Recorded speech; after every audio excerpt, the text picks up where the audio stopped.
Alright, so we have some catching up to do. I'm gonna be snacking on the snack of choice, the carrots. Um, some mistakes were made.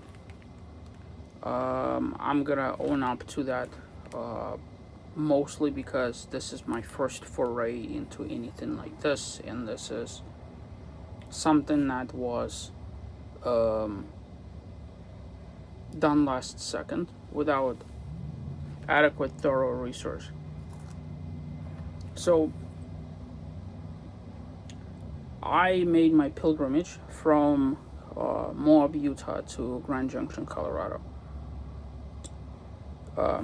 That over there is a replacement um, water jugs for my water canisters.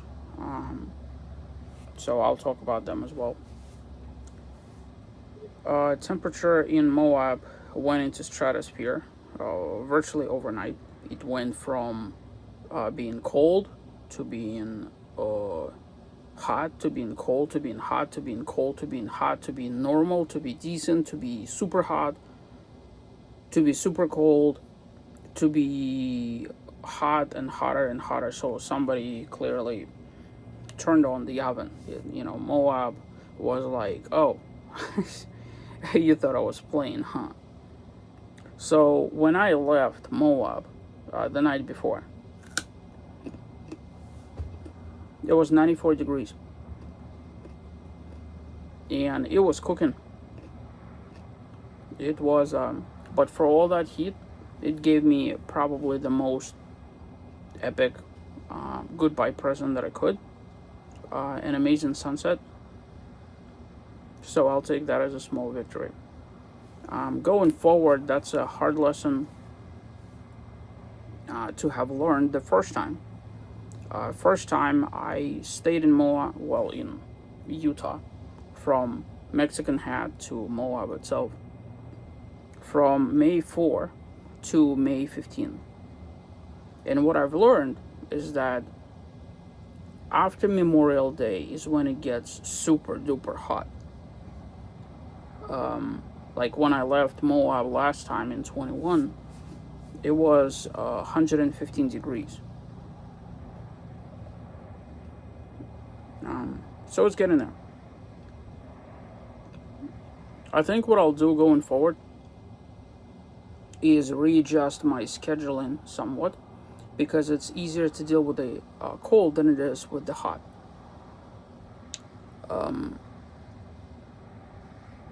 Interestingly enough,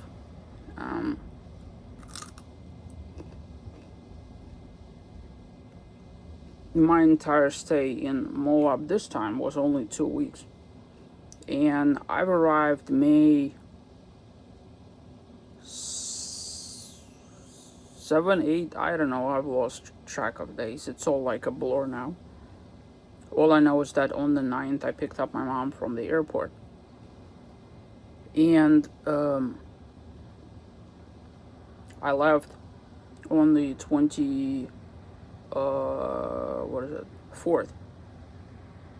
And so I may have overstayed by a couple of days, but having that level of flexibility basically is reasonable, I think.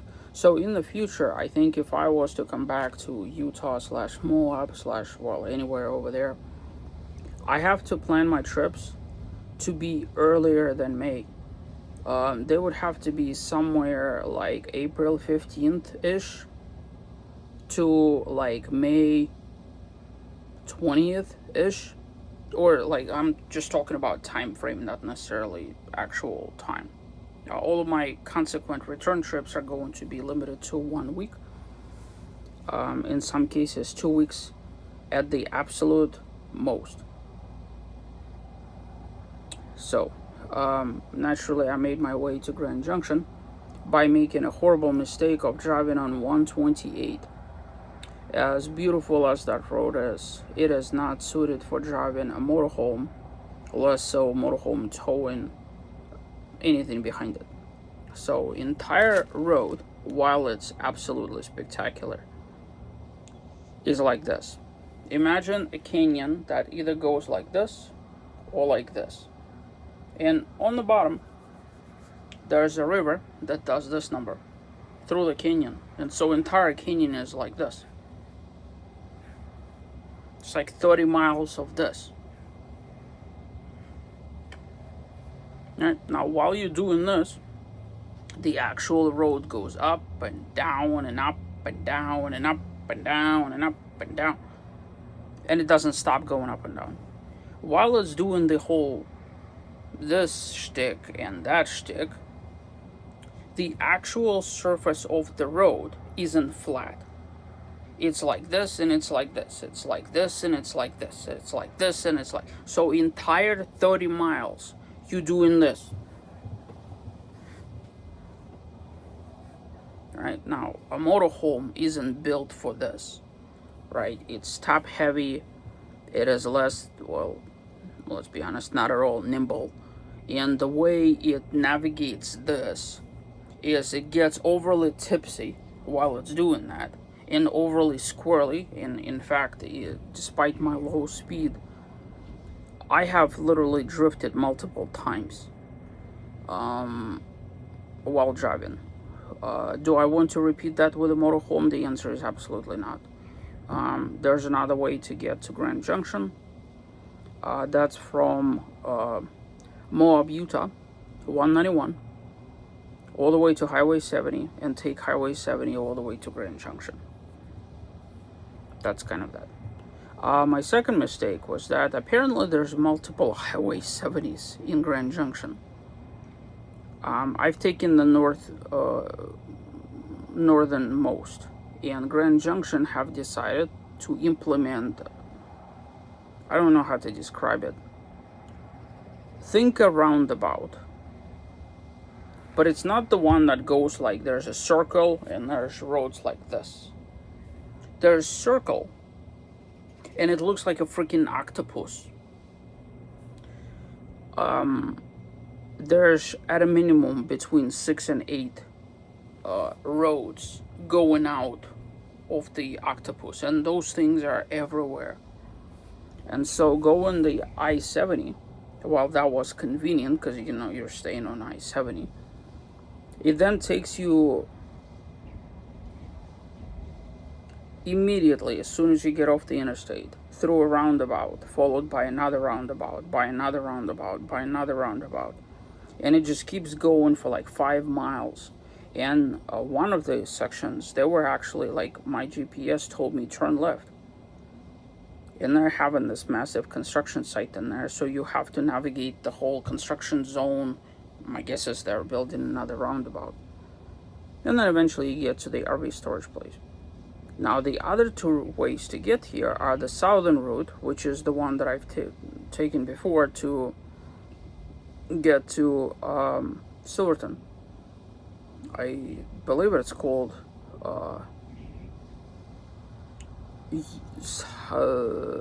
Interstate 70 Business Loop, Road, Bypass, something.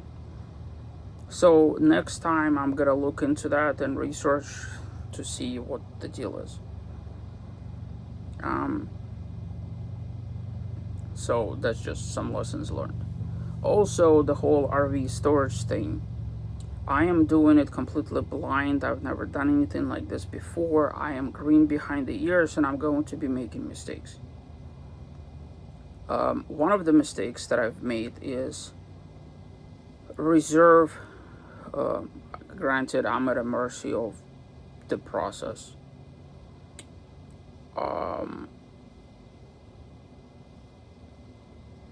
There is no keypad by the entrance, so there needs to be a physical person over at the office to let you in and let you out.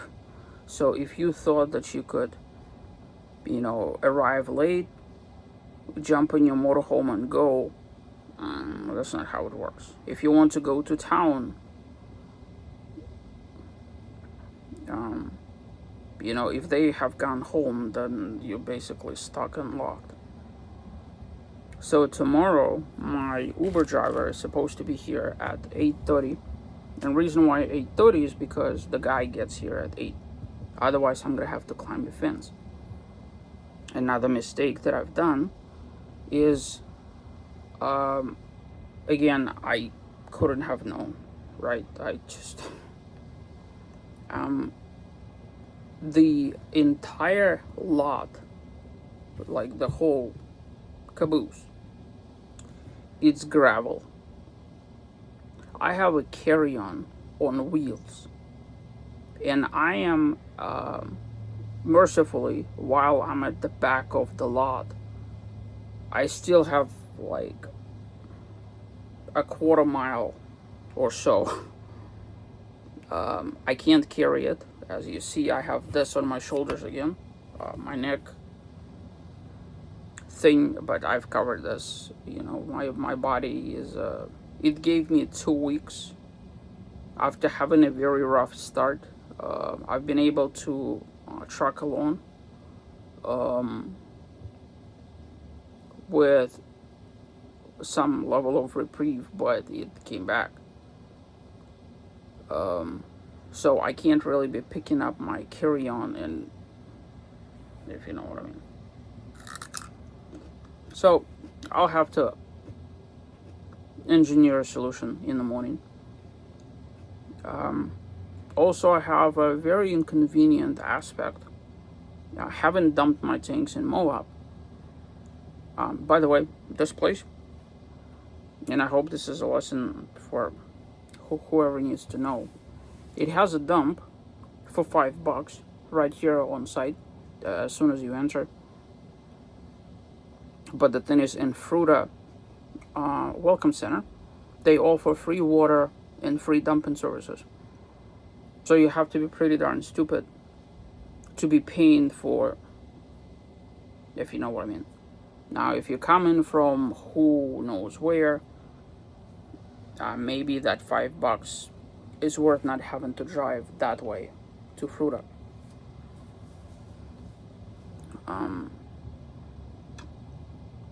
So, is what it is. Now, I don't plan to be going in and out. I did have a stray thought about going to RV store. But then I got to learn that apparently Grand Junction doesn't really have that many RV stores, per se. And the ones that are here are either far away, or they are here but they're closed. So, given that I don't have any assurances about what kind of establishment that is,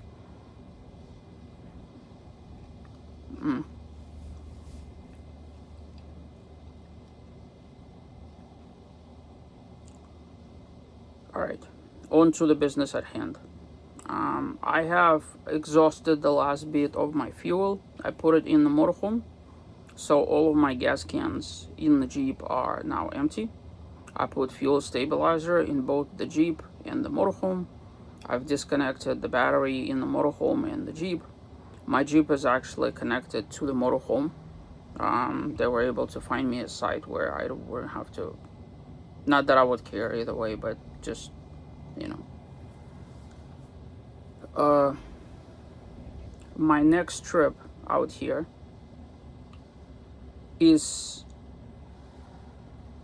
not planned in any way, shape, or form. All I know is that I'm coming. I have no idea where I'm going. But what I have figured out is that I need to have multiple plans so that when I do come, that trip is going to be contingent on the weather. Right? Whether it's hot, whether it's cold, whether it's raining, whether what the variables are. The guy at the travel center over there recommended myself going to Wyoming, but like the thought of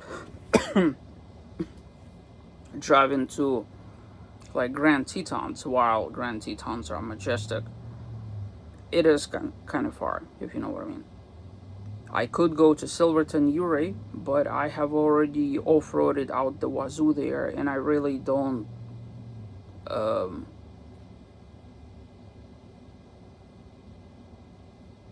I'm not gonna say I don't want to off-road, but I've driven every single trail out there like 3 or 4 times. So, and there's other places around Utah, but at the same token, I don't want to be hiking. I don't think my body will recover in the next month because there's a lot to be had. So as soon as I come back, I already rented a vehicle, and the next day I'm going to the dealership to hopefully buy myself another vehicle.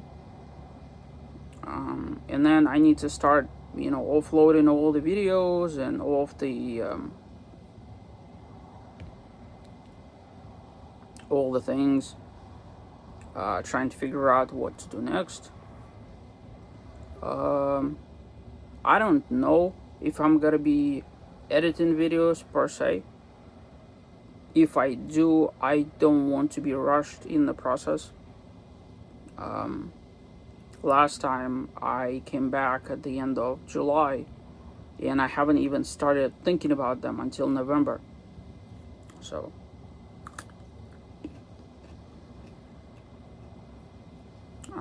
but that being said, they graciously allowed me to remain here with the vehicle despite the fact that it's not in their policies.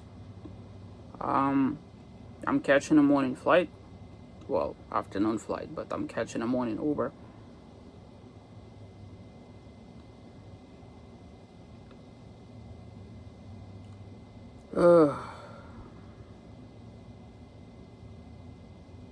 This is a weird situation for me to be in. I don't know what I need to be feeling, what I need to be thinking. I really don't know what any of this is. I been able to execute at least a third of my planned trip. The other 2/3 haven't panned out. Right. My goal is to not screw it up, but yeah.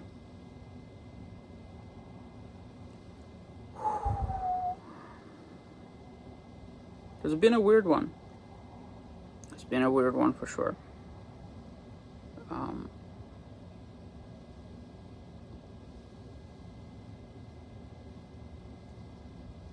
Yeah.